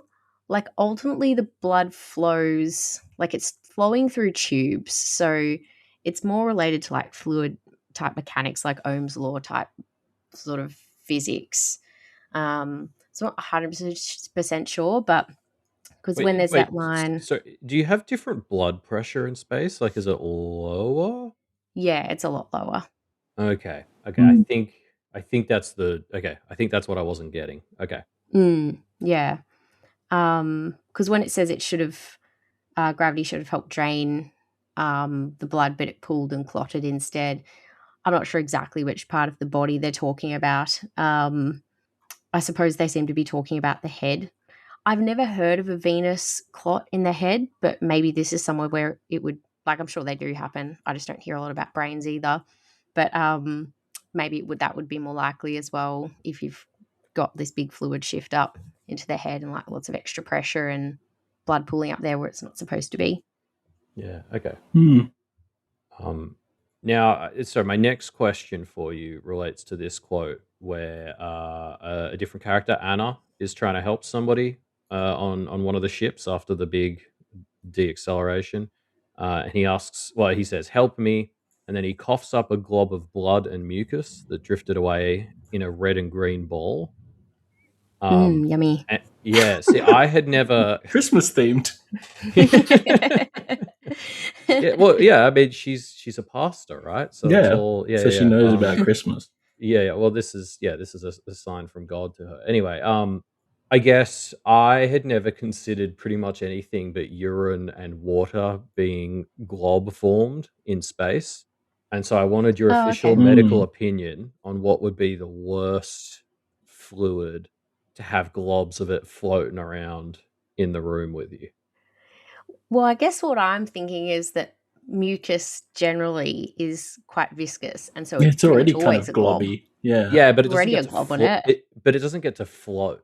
No, Like, I think the different and like obviously the mixing with the blood, we can get into combos, but I guess like what would be in a zero G environment? I guess it doesn't have to be limited to fluids, but like what's the thing that would be the most like I hate that this is floating around the operating theater, right? Yeah, no, okay.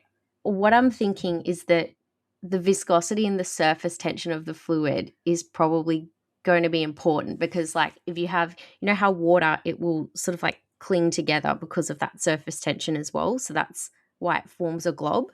Like the floating part is zero gravity, but the reason why the water stays together is because it's got good surface tension. So I'm thinking something that's thick like mucus or even that's more like that has good surface tension is going to be a good one to have because it will stay in one nice little package.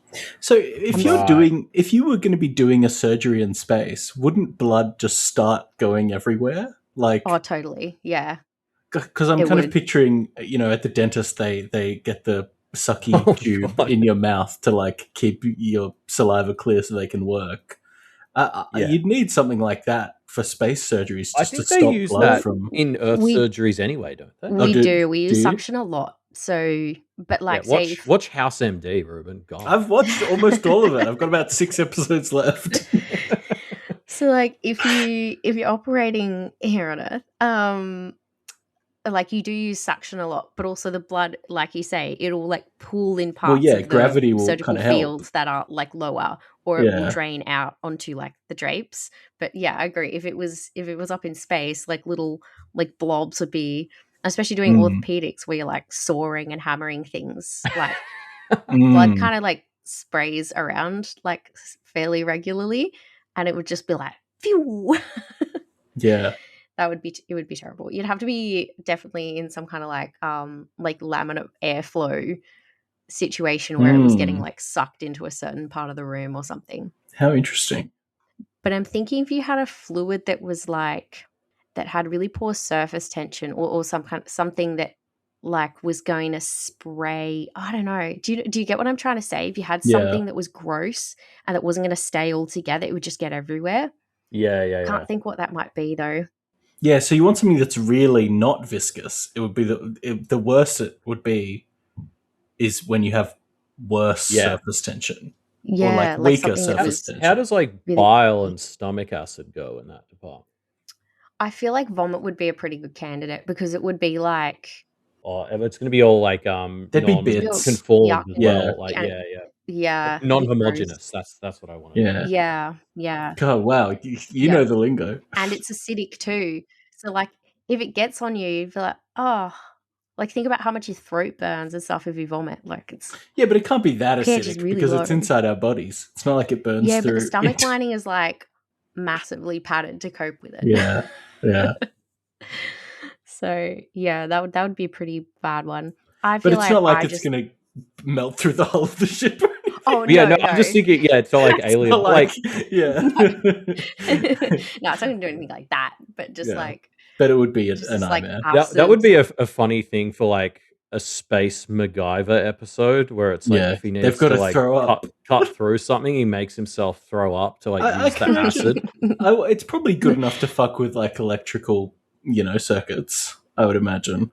I think just the fact that it's like you could do that with tears as well, like just anything that's Nah. I feel like it'll be a good scene. Like, oh god, we got to get through this door. We're locked in. It's liquid shielded. Oh yeah, well they can't shield for the acid of my stomach.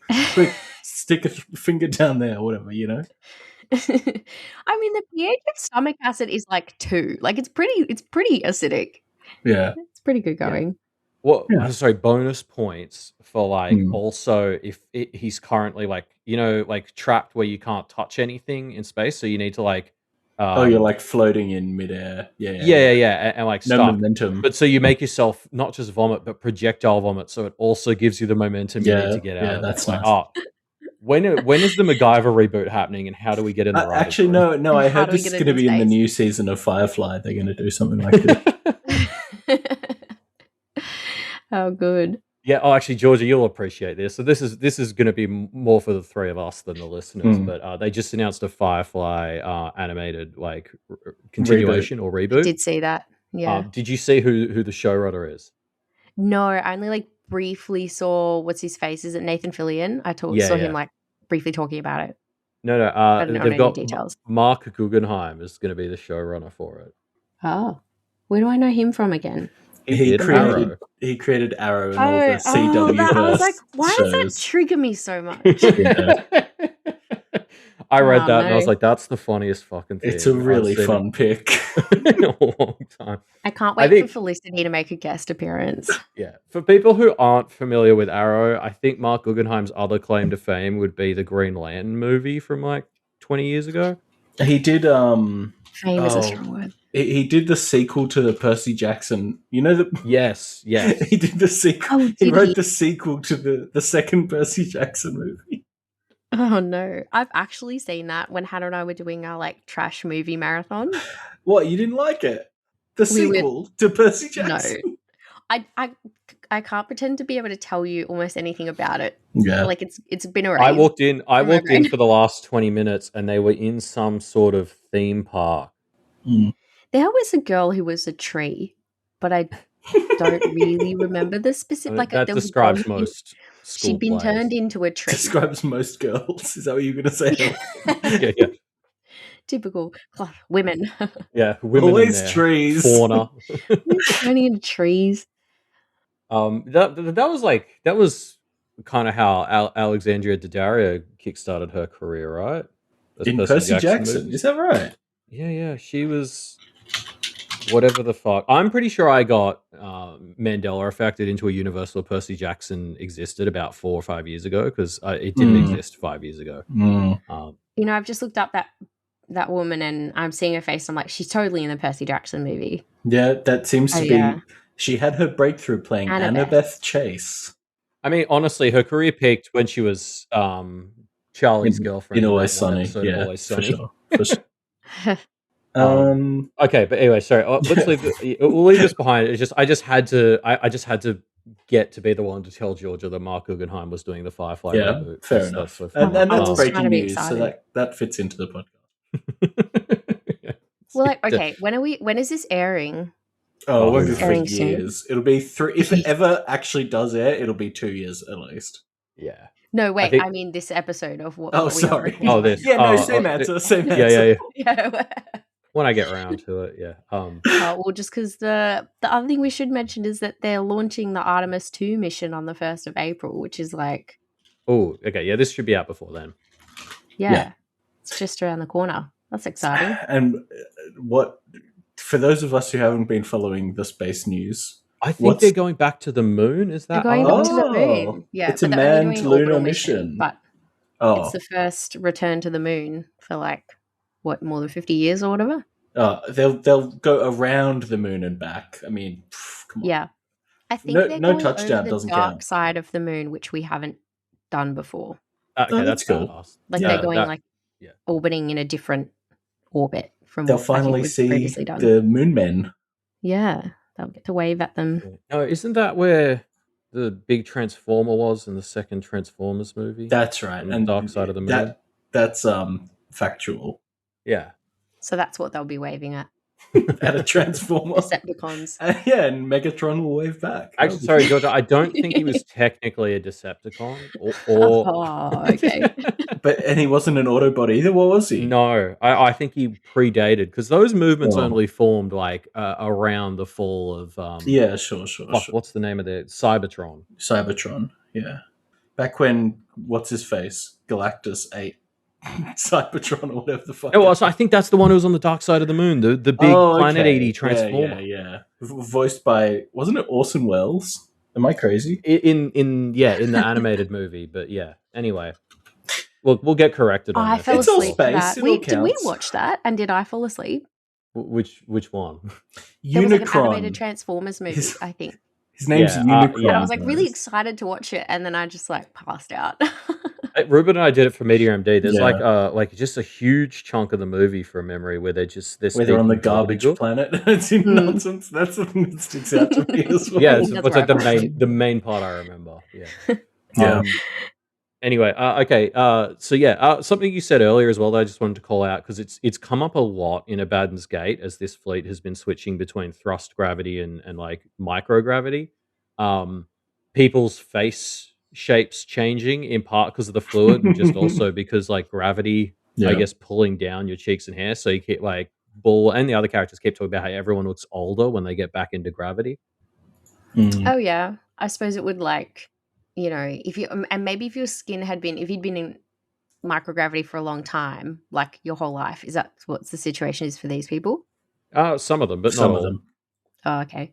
I wonder if, I don't know, like maybe your skin stretches a little bit too, and so then maybe it's a little bit extra saggy, and you age faster in space. So then when the gravity hits, everything would just sag, wouldn't it? Yeah, sorry, Georgia. I learned about Einstein's twin paradox in high school, and the twin who went out and traveled near the speed of light actually aged way slower. So check your facts. But you know, there was an actual real life like twin study where there was an identical twin was one of the astronauts. I think he was he's an American or Canadian.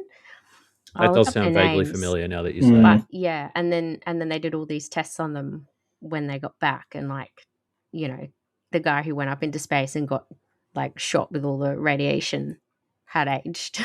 Now, when you say shot with all the that was just standard space radiation. That wasn't like an intentional part of the experiment. No, he just was in space. They were trying to create a Hulk, actually. But I think he also didn't go at the speed of light, so that's probably the difference. Yeah, sure. Yeah, no, NASA. And when we say aged, like, you know, that's such a shorthand that really can mean so many different things. Yeah, true. Yeah, it gets talked about a lot in terms of like space stuff. They're like, oh, it increases aging, and you're like, okay. Yeah, well, not like, literally. That means a lot of things. Yeah, because I remember like Stargate had at least 3 or 4 different episodes that involved messing with aging, and they all used completely different like telomeres was a big one for a while there, and then they ditched telomeres for something else. Yeah, which is why, like, you know, people are you know, always talking about trying to fight aging, but the thing is that every part of your body ages in like a slightly different way. I guess aging is like a summary for like the efficiency of your body and the quality of the tissues. So I suppose like being in space, standard wear and tear. Yeah, being in space like generally puts more stress on all of the tissues and the functions of your body. So I guess it kind of like, actually one of my consultants, he's a trauma surgeon, so he like specifically is like a professor of traumatology, and I remember him talking once about the idea that like being in a polytrauma or a major trauma event shortens your lifespan is his theory. I don't think he's managed to prove that, but the idea being that like the amount of stress that your body gets put under, or that healing that it has to do, that it does age you a little bit extra. And his theory is that it's like an event in your life that decreases your lifespan. So I guess it's like somewhat similar to that, being high stress environment, both like physically and potentially mentally. That makes sense. Yeah. I guess so. Part of me is also wondering. So jumping back a bit to the like gravity pulling your face down, so people look a bit younger in 0G. I wonder if like once we get better with radiation shielding, or we have the radiation stuff they have in the Expanse, so it's not as big a deal. Like that's going to be like a beauty tip, like, you know, for people who want to look 10 years younger. It's like, oh, I'm gonna go start living in orbit. Yeah. Like that'll When be the new when Botox. everything starts to sag, you're just like, goodbye gravity. Mm. Can't sag with no gravity to pull things down. Maybe that's the real purpose of this mission to the moon. Yeah. I don't know whether I'm going to be allowed to keep this. I will ask after. But wait, so because I got the funniest story from Jenny today. So she went to like a thrift store and tried on some outfits and thought she looked pretty good at them. Like she was very happy. Sent me some photos anyway. Then she went to check out and she was also getting some stuff for her kids. And the lady at the cash register was like, "Oh, are you buying these for your kids or grandkids?" Oh, Oh, Right. bitch. hear it. So of course I get a call from Jenny, who's just like, Do I look like?" It's just like I was like, "Wow, like that's an even worse version of the like, oh my god, when's it due?" Yeah, when's the baby Yeah. due? Exactly what I was thinking. Anyway, but yeah, so Well, that's been the thing Jenny and I have been talking about a lot today is obviously how she can make herself, because she was like, "Is it my glasses? Do I need to dress differently?" Apparently, I just got to ship her out to space. yeah.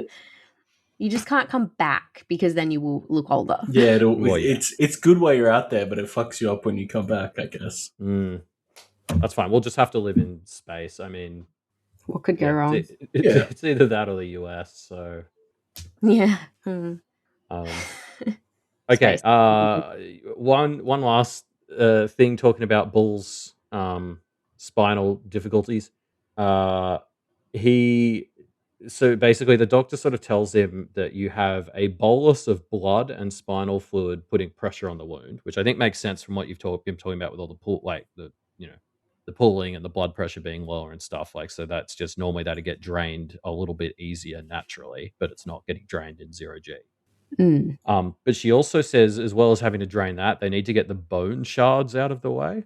Now, Oh, okay. what would Yep. happen to the bone shards in gravity? Are they still a problem? So where is this? Sorry, this is in the spine. Yes. I don't know that this is so much of a. Is this the person who's got the spinal injury? Are Yeah. they somebody who's been in zero gravity for a long time? Yeah, I think so. Probably a Yeah, pretty long yeah. time. Actually, well, not Yeah, okay. zero gravity, but like he's been Like living in places that'd reduced be like, gravity. yeah, like 0.2 to 3 tops. Yeah. So I guess it's more that the basically bone density increases in reaction to loads and forces. So that's why astronauts get really weak bones when they come back to Earth. Well, is that common knowledge? I don't even know. Yes. But yeah, okay, good. So like old ladies who have gone through menopause, they lose like about 1.5% of their bone density per year. Astronauts lose 1.5 per month. Take that. Yeah, take that, old ladies. So it's like quite a rapid decrease in their bone mass. And then, of course, the bone becomes weaker when it's less dense.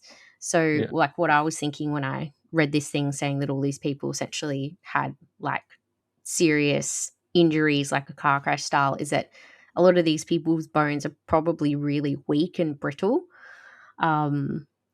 And so any like broken bones or fractures that they get would be like really severe. So again, it's something we see like in real life, is that when younger people break bones, they tend to be like quite classic fracture patterns, and then fixing them is easier because it's like nice hard bone, and you can fix it and it's really solid.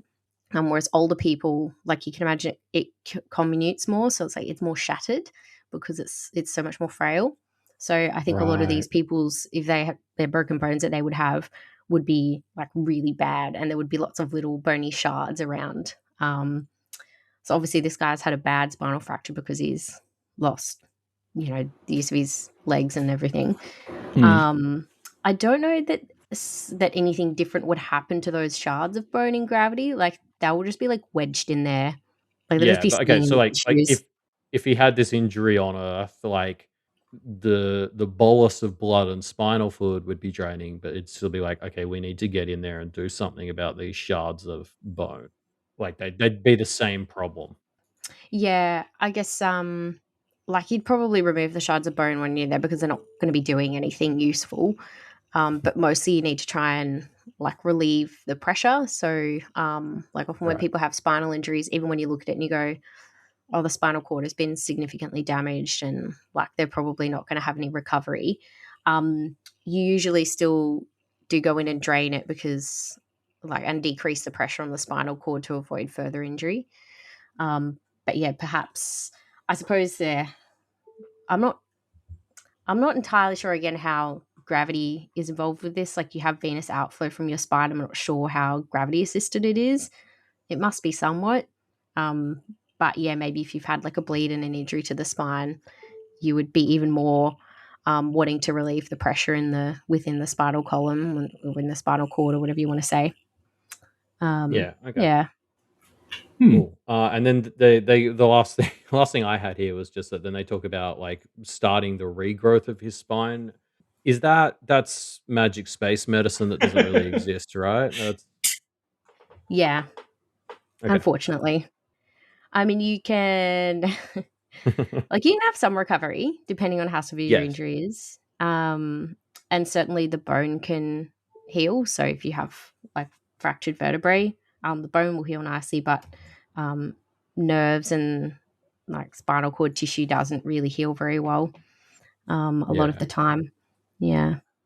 Okay, cool. I mean that's everything on my end. I don't know, like Reuben and George. Yeah, Oh no. yeah. So yeah, they talk about giving him new nootropics. What's that? I have never heard that term, so I just Googled it, Dr. Carl style. And it just says Google AI says nootropics, often called smart drugs or cognitive enhancers, are natural or synthetic substances that might improve mental performance, including memory, focus, creativity, and motivation. Sounds like just like Adderall. I don't know. Okay. Oh yeah. Maybe So I guess if we're Adderall. trying to regrow his spine, maybe it's just like, oh no, nootropics will be part of the growth, growth Yeah. It sounds medicine. like it's borderline space magic. Like Well, Yeah. it's something that has a foundation, but they're using it in a way that means something a bit more expanded than what it actually means today. If it's helping with like neurotransmission, maybe, then that would Yeah. like maybe that's helping in because the spine is counted as your upper motor neuron, like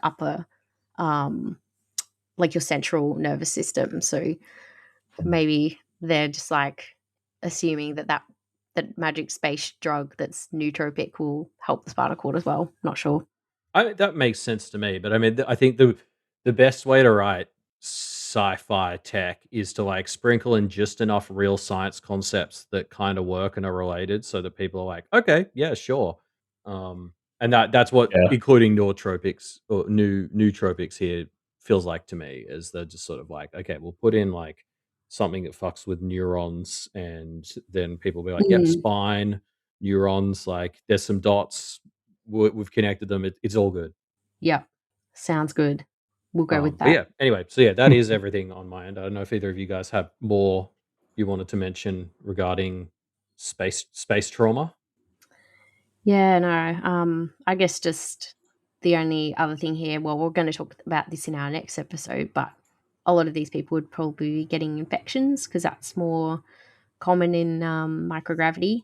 And then the other thing in just like if we're, putting this in the category of essentially like extreme medicine, like something that's happening in a really isolated area or an isolated environment, is it like if you're on this fleet of ships, like they've presumably got very limited resources and ability to access help. Like it's not like you can just drive to the hospital. So it'd be pretty challenging if you had lots of people get injured. And well, I think in that quote they're saying, oh yeah, it would be good to give you these nootropics, but we've got all these other people who need them just to stay alive. So there's that challenge in like mass casualty trauma that you tend to be fighting for resources, and or if you have an injury or an accident happen very far away from civilization, then it's really challenging to manage people with limited resources and then also to get them back to somewhere where they can get proper help. Without getting bogged down in more details about exactly what's happened in this book, that is extremely relevant. Yes. Mm.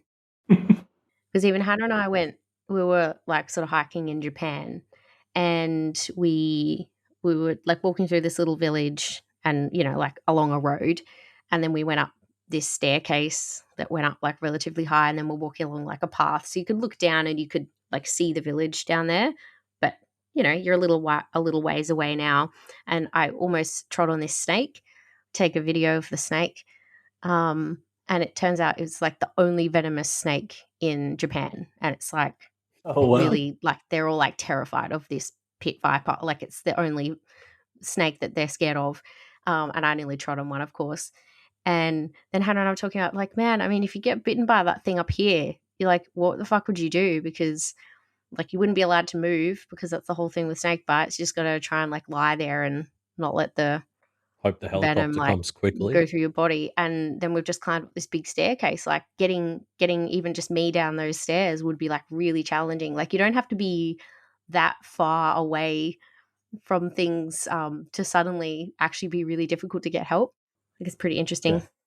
Well, I can say, yeah, without spoiling this book for you, because one day you're totally going to read it. They're definitely fairly isolated at this point. Mm. But yeah, okay. Well, I guess yeah. Thanks, Georgia, for giving us some space doctor official diagnoses on yeah, space trauma. I guess I'm Yep. going to start All calling of it it that now. speculation. Well, we will probably have you back again before long, because without spoiling it for either of you, there's going to be some fun stuff to talk with you about early in the next Expanse book. Mm. So we will probably talk to you before too long. But thanks for joining us. Cool. Thanks for having me. Bye. But yeah, now we've kicked Georgia out. We can get back to the discussion question, which has gone on for a while because this episode has come out a bit late because of scheduling kerfuffles. But we asked our audience, do you agree with Anna or Cortez about like humans reaching too far? Is that our strength or our weakness? Yeah. Yeah, this is an interesting question, because I think it was rare for any answer to come down very strongly on one side. Let me start with Propaganda Pagoda's response, kind of pointing out. Well, actually, maybe this was the only one which felt like it actually really did come down strongly on one side, pointing out that the a lot of it seems to be hubris, but that's kind of counterbalanced by humankind needing to, I guess, like work together to survive at times. So it's mostly Cortez being right. Yeah, and they point out the people who went through the ring were a guy who wanted to fuck his cousins, a crew who just were trying to not die, and then people just trying to chase them to arrest them, basically. So yeah, it's Propaganda Pagoda mostly comes down on the side of Cortez being there, but humanity kind of does have to work together just to survive, and that tends towards community sometimes. Yeah. I also like this point they made that was kind of building off something you said last episode, that like Anna and Cortez were both kind of right about their reason for being there. Like Anna came because she wanted to like better humanity. Cortez came because he was just an arrogant dickhead. So like to a degree, both answers are true because they apply differently to different people. And yeah, I think that's a really fun insight into like where there's this question kind of makes the assumption of like can you group all of humanity's ambition under one banner, and this is kind of a valid point. It's like no, not really. Yeah. I wanted to call out 40i2's answer just because as I was mentioning earlier in the episode, 40i2 really fucking hates Anna. But does have to agree in principle with Anna on. It's a very funny answer. That's sort of like, look, I mean, she's right for the wrong reasons. Like and I think 40i2 does agree that this particular clusterfuck that they find themselves in is very stupid. But like overall, they have more faith in humanity and the human need for reach being a positive thing. Yeah. It's interesting. This human's need for reach. I wonder if it does just come down to to space. Sorry, space in the sense of wanting space from other people. Because that I feel like that drives a lot of desire for new frontiers, doesn't it? Just wanting to get away from your fucking family or whatever.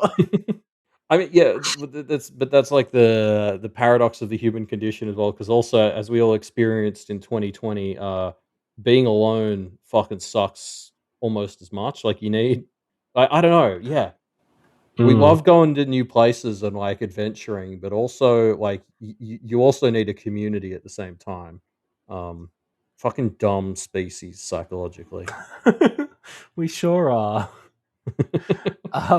Any other answers you want to call out? Straight Sync 6304 just kind of says, yeah, both people have their thoughts, which we'd kind of talked about last chapter. Both teams have kind of a point. Yeah. There was Steve Living Room's CO's answer. Was basically just advocating for yes, it's good for us to go out and explore, or humanity reaching is a good thing, but we've got to be careful and think more about how we're doing it. Like we can't keep going out into space and ruining planets and stuff. Um, they make a comparison to Star Trek: The Next Generation and the Ousters from Hyperion, with neither of which I've seen, but they sort of have this quote where it's like all life matters, like diversity matters. You want to fill the universe with life in a good, clean way, which I think just means that they've read the latest James S. A. Corey novel, because they just sound it's the Carracks from Mercy of Gods. That's basically what they're advocating for. And Yeah. I'm sorry, Reuben, that's not a joke for you, but hopefully at least one listener appreciates. I don't understand it, so yeah. But yeah, no, I think that's all of them. Yeah. Thanks everyone for leaving your discussion question answers. We have a new discussion question, but we should point out that as we're approaching the end of this book, our schedule is getting a little chaotic, as you can tell from this episode's delay. So our next episode we're going to be recording in only a week. So you'll only have a week to get your new discussion question answers in. But anyway, that discussion question is, which character has had your favorite redemption arc? Not just in this book series, but in all of fiction. Yeah. I'm interested to hear what people have felt is a redemption arc that really works, in part because I'm curious to hear also how far can somebody go and have a redemption arc that still feels like it kind of works? You know what I mean? I think that's a really interesting question to get to the bottom of. So favorite redemption arcs, bonus points if you think the person has gone really far. Yeah. But that said, no Amy Dallin posting. You parody. Yeah, true. Has she had a redemption arc? I don't know. I don't. I just want to sort of get that out of the way. But yes, so you can leave your non-Amy Dallin responses to that discussion question in the thread, which is in the show notes below this episode. Yeah. If you enjoy the show, hey, why don't leave us a review on Apple Podcasts, Stitcher, whatever your podcatcher of choice is. Because, if your friends are sick of you saying to them, hey, check out this book series, The Expanse, maybe they'll respond better if you say, hey, check out this podcast about The Expanse. Oh, you have to read the books to understand it, though. Yeah. But don't tell them that part until they've started. Then until they've started listening and gotten very confused. No, they'll start listening and they'll get hooked, and then they'll be like, "Oh shit! Now I got to read the books too."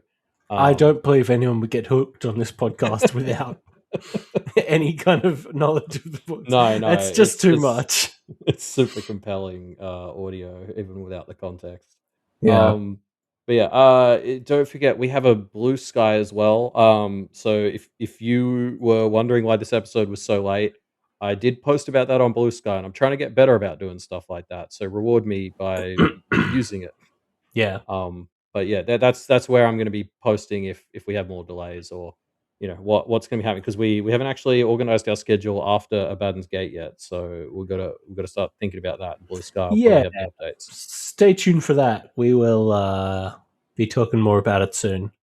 If you want to support the Duff Media Network, you can, of course, become a patron. Go to patreon.com/duffmedia, and you can, 1, get those warm fuzzies from supporting the show, and 2, get all kinds of other bonus shit. It's all outlined on there. You get all kinds of stuff, extra podcasts, all kinds of cool things. So head to patreon.com/duffmedia to find out about that. Yeah, you can even join for free now. Like, I think Patreon now has like free tiers, and we've got like a free tier, and Scott does some like cool posts. I think he's doing a live stream soon where he's going to rank every Stephen King book and short story in a tier list. So like if you want to hear more from us and Matt and Scott, like even just being a free patron, it gets you access to stuff. Yeah. And we'll be back soon for our next episode. We'll be back in about a week. For the next episode, we'll be covering chapters 40 through to 46. So we'll see you then. See you, everybody.